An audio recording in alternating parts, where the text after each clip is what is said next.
اعوذ باللہ من الشیطان الرجیم بسم اللہ الرحمن الرحیم۔ عزیز دوستوں، مہمانان گرامی، میرے بھائیوں، بہنوں، ماؤں اور بالخصوص تمام طلباء اور طالبات کے جو والدین یہاں پر تشریف فرما ہیں، السلام علیکم۔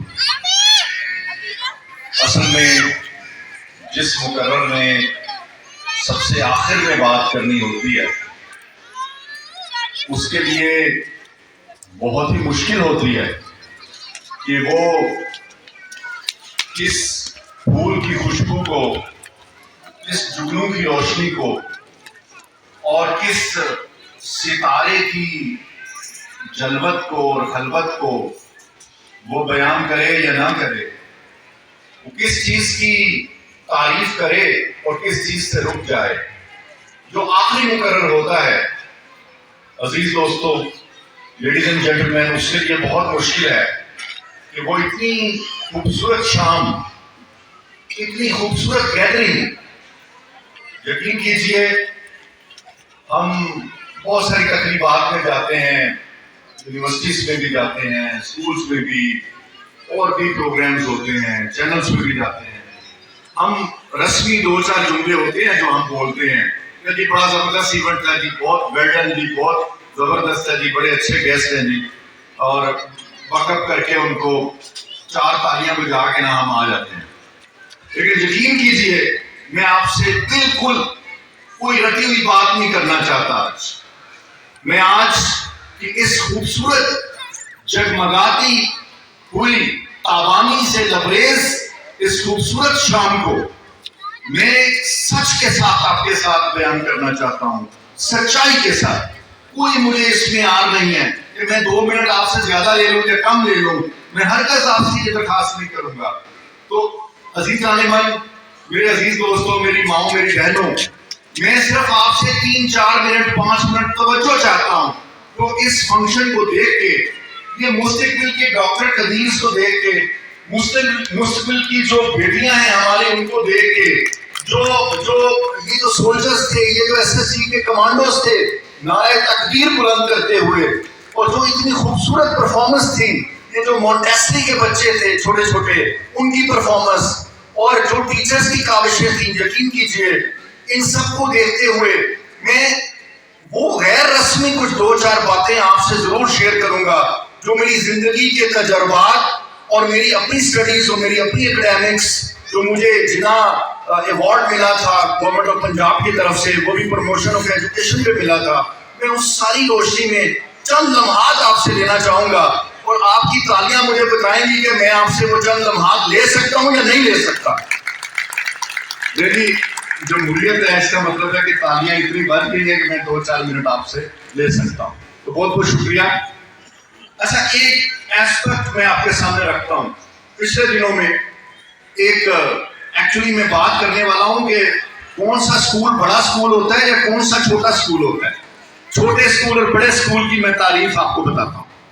ایکچولی ٹوکیو میں ایک ریسرچ سیشن ہوا، اس کے بعد ڈیکلریشن ہوا ایک کانفرنس کا، اور اس کانفرنس کی روشنی کے اندر پوری دنیا میں کچھ سرویز کنڈکٹ کیے گئے، اور اس سرویز کے مختلف انڈیکیٹرز تھے، اور سب سے جو مین انڈیکیٹر تھا وہ یہ تھا کہ سب سے جو the most best honest nation ہے وہ دنیا کی کون سی ہے۔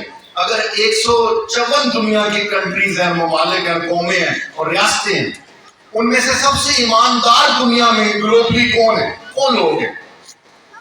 اور اس میں ذکر آیا اس سروے کے اندر، اس کا نتیجہ یہ تھا کہ ٹوکیو میں جو سیمپلنگ کی گئی سروے کی، جو جاپان کی قوم ہے وہ سب سے ایماندار قوم کہلائی۔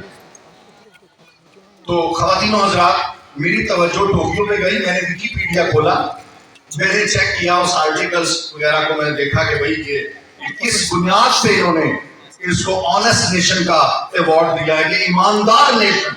میں نے کہا مکہ اور مدینہ تو ہم مسلمانوں کے پاس ہے، اور ویٹیکن سٹی میں جو ہے وہ جو تمام سینٹس اور ان کے جو پادری ہیں ان کے چرچز ہیں اور حضرت عیسیٰ کی تعلیمات وہاں پہ ہیں.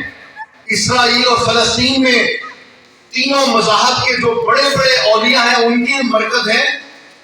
تو یہ ایمانداری جو ہے وہ ان میں جاپانیوں میں کیسے آ گئی؟ یقین کیجیے جب میں نے وہ ریسرچ پڑھی، مختصر بیان کر رہا ہوں، مائیں بیٹھی ہیں، بہنیں بیٹھی ہیں، میں آپ سے شیئر کر رہا ہوں. شاید یہ جو آج کی تقریب ہے مجھے اجازت نہ دے کہ میں ان کی بات کر سکوں، لیکن مختصر بیان کرتا ہوں.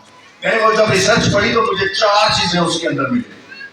اس میں سب سے پہلے بات تو یہ تھی کہ جو جاپان کی ایجوکیشن پالیسی ہے اس کے اندر جو سلیبس انہوں نے بنایا ہے، لیڈیز اینڈ جینٹلمین، ابھی ایڈوکیٹ صاحب کی بات ہوئی اور بھی ایجوکیشنز بیٹھے ہیں یہاں، بہت سارے اسکول کے لوگ بیٹھے ہیں، آنرس بیٹھے ہیں. میں آپ سے شیئر کر رہا ہوں بڑے پرائڈ کے ساتھ کہ آپ دیکھیں کہ قومیں کیسے بنتی ہیں. قومیں ایسے نہیں بنتی کہ جس طرح پاکستان میں ایجوکیشن پالیسی چلتی ہے کہ جس مرضی قوم سے 10 ارب روپیہ آپ فنڈ لیں، سلیبس ان کا لگا دیں. ہر 10 سال کے بعد یہ ہوتا ہے کہ جو فنڈ زیادہ دیتا ہے سلیبس ان کا لگ جاتا ہے. اس طرح نہیں قوم بنتی. سنیے ذرا جاپانیوں نے کیسے قوم بنائی. انہوں نے 4 اس کے اندر انڈیکیٹرز رکھے ہیں اپنے سلیبس بنانے کے اندر. سپریورٹی، انفیریورٹی، آمنے سامنے، اپوزٹس. دوسرا بھی ریوارڈ، ایوارڈ. جاپانیوں کی کوئی کتاب بچوں کی آپ لے لیں، کوئی کریٹو لرننگ لے لیں، آپ کو یہ 4 چیزیں ملیں گی تھی. یعنی کہ بندے نے سپیریئر کا فیل کرنا ہے، وہ بچے کو بتاتے ہیں بیٹا اتنا کرنا ہے، اتنا نہیں کرنا. اتنا بھی نہیں کرنا کہ بندوق لے کے پورا گراؤنڈ تم وہ کیا کہتے ہیں توپیں چڑھا دو کہ میں بہت اعلیٰ اور عرفہ ہوں، باقی تو سارے اسٹوپڈ ہیں، بلڈی ہیں، فلاں ہیں. اتنا بھی سپیریئر نہیں ہونا. اچھا انفیریئر کب ہونا ہے؟ انفیریورٹی کب ہونی ہے؟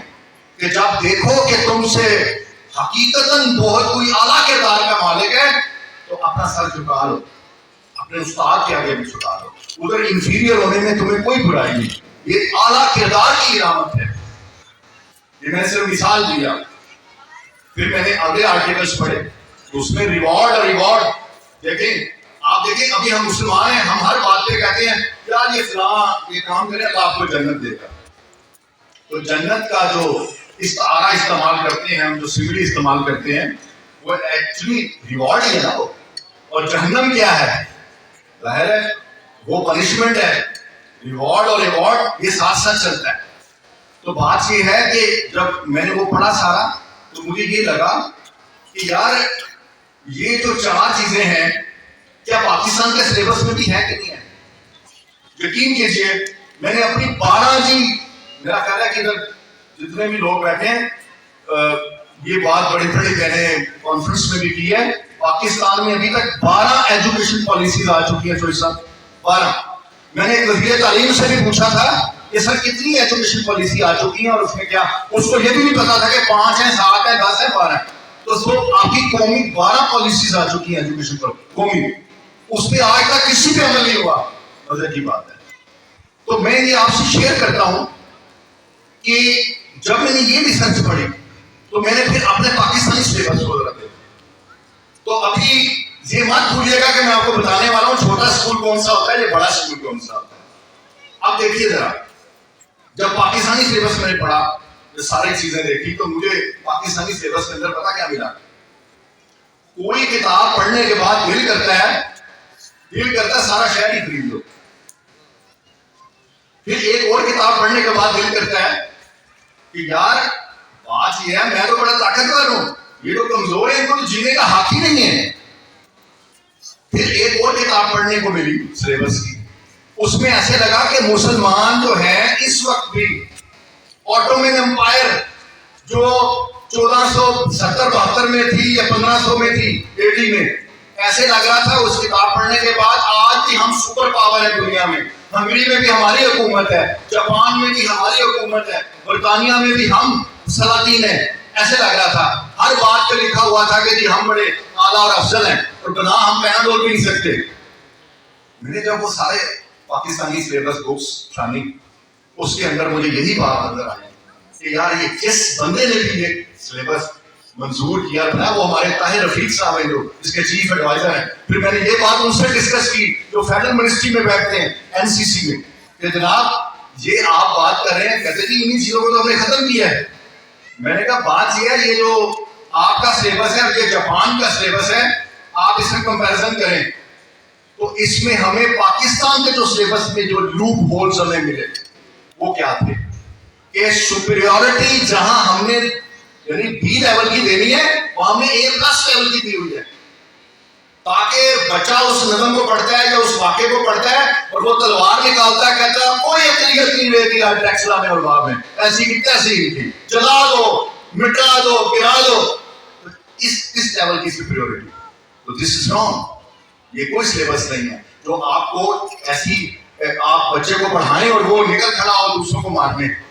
تو جو تعلیمی نظام ہے آپ کی تعلیمی کتاب ہے جو اساتذہ نے پڑھانی ہے پہلے فرسٹ 5 اکیڈمک ایئرس میں, اس میں یہ خیال رکھنا ہے ان 4 باتوں کا کہ ریوارڈ اور ایوارڈ, سپیریورٹی اور انفیریورٹی.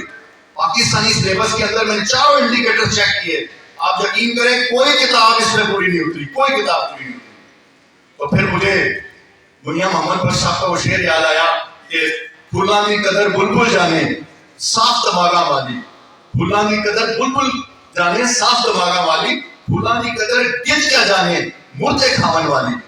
میں نے کہا اس سے تو بہتر تھا میاں محمد بخش صاحب کی کوئی کھڑی شریف والی وہ سیف العلوم پڑھ کے کوئی سلیبس بنا لیتے, تو اس سے تو بڑی وزڈم آپ کی ادھر پڑی ہوئی ہے. تو خواتین و حضرات میری یہ جو گفتگو ہے بڑی تھاٹ پرووکنگ اور ریسرچ بیس ہے, اس میں کوئی تالیاں یا زیادہ مجھے چاہیے بھی نہیں, صرف میں نے آپ تک ایک نقطہ پہنچانا ہے کہ چھوٹا اسکول کون سا ہے بڑا اسکول کون سا ہے. میرے نزدیک اس پروگرام کو دیکھنے کے بعد بات کر رہا ہوں, آپ سب ڈسٹنگوش گیسٹ ماشاءاللہ پڑھے لکھے لوگ ہیں, آپ مجھے یہ بتائیں کہ جو بڑا اسکول ہے جو کوئی 20,000 فیس لیتا ہے, جس کی بڑی اچھی پوسٹرز آتی ہیں بچوں کے لے جاتی ہیں, میوزک کے وہاں پہ وہ ہوتے ہیں پیریڈز بھی ہوتے ہیں, بہت کچھ ہوتا ہے, آپ اس کو ایلیٹ کلاس اسکول کہتے ہیں. اگر یہ 4 چیزیں وہ دے رہا ہے میں سمجھوں گا کہ وہ بڑا اسکول ہے, اور اگر یہ 4 چیزیں نہیں دے رہا میں سمجھوں گا انتہائی چھوٹا اسکول ہے. اس کی مثال دیتا ہوں آپ کو, وہ چھوٹا کیوں ہے. ابھی نور مقدم کیس آپ کے سامنے آیا, وہ جو ظاہر ہے وہ جو اس کا قاتل ہے وکیل صاحب بیٹھے ہیں, یہ پورے اس وقت اس کا جو ٹرائل ہے وہ ایک میرا خیال دنیا کی تاریخ میں اپنی مثال آپ ہے. وہ شخص جو ہے وہ جو بندہ جس نے اس کا سر قلم کیا تھا وہ اسلام آباد کے انٹرنیشنل سکولز میں پڑھا ہوا ہے, وہ UK بھی گیا پڑھنے, وہ امریکہ بھی گیا پڑھنے, لیکن میں آپ کو ایک گارنٹی سے بات کرتا ہوں کاش وہ جاپان گیا ہوتا پڑھنے, کاش وہ جاپان گیا ہوتا تو وہ کبھی ایسا فیل نہ کرتا. اس کا مطلب ہے کہ وہ جو کانٹینٹ ہے جو اس نے پڑھا اس کے اندر یہ جو 4 چیزیں تھیں وہ ان بیلنس تھی, اس نے ان بیلنس شخصیت پیدا کی ہے ان چیزوں نے. تو وہ جو نور مقدم کا قاتل ہے وہ جو ظاہر ہے ظاہر جعفر شاید, تو بات یہ ہے کہ وہ ٹھیک ہے ظاہری اعتبار سے وہ کروڑوں روپے کے اسکول میں پڑھتا ہوگا, لاکھوں روپے فیس دیتا ہوگا, میرے نزدیک انتہائی وہ گھٹیا مکتب تھا, وہ گھٹیا مدرسہ تھا, وہ گھٹیا اسکول تھا جس نے اس طرح کی اولاد کو پیدا کیا. تو بات یہ ہے کہ یہ اگر کوئی چھوٹا اسکول ہے اور اس کے اندر یہ تمام اقدامات جو آج آپ کے سامنے پیش کیے گئے ہیں جس سے آپ دیکھیے ذرا ذہنی اور جسمانی, میں دیکھ رہا تھا ابھی یہ ابھی ایکٹیویٹی ہوئی مارشل آرٹ کی, وہ سولجرز کی ہوئی, بیلنس ہے, ایک بیلنس ہے, فزیکل ایجوکیشن, مینٹل ایجوکیشن, اسلام, spiritual education, learning, creative learning. میں کہتا ہوں وہ کیا میتھڈالوجی ہے جو آج کے اس آئی اسکول کے ارینجمنٹ میں نہیں تھی. اگر تو مدثر صاحب میں آپ کو کھل کے بات بتا رہا ہوں, اگر آپ اسی پیشن کے ساتھ, اسی سلیبس کے ساتھ, اسی میتھڈالوجی کے ساتھ آگے بڑھتے رہے تو یہ آئی اسکول میں آج آپ کو پیش بھی کر رہا ہوں, یہ یقین کریں پاکستان, میں یہ نہیں کہہ رہا کہ واک اینڈ یا ٹیکسلا کا اس میتھڈالوجی کو, اس سیٹ اپ کو, اس فارمیٹ کو, اس فارمولے کو خدا کی قسم پورا پاکستان اپنا لے رہے تھے. یہ میں آپ کو بتاؤں کہ میں ایسے بات نہیں کر رہا اور ایسی میرے پاس کوئی چٹ نہیں ہے, نہ میرے پاس کوئی چیز لکھی ہوئی ہے,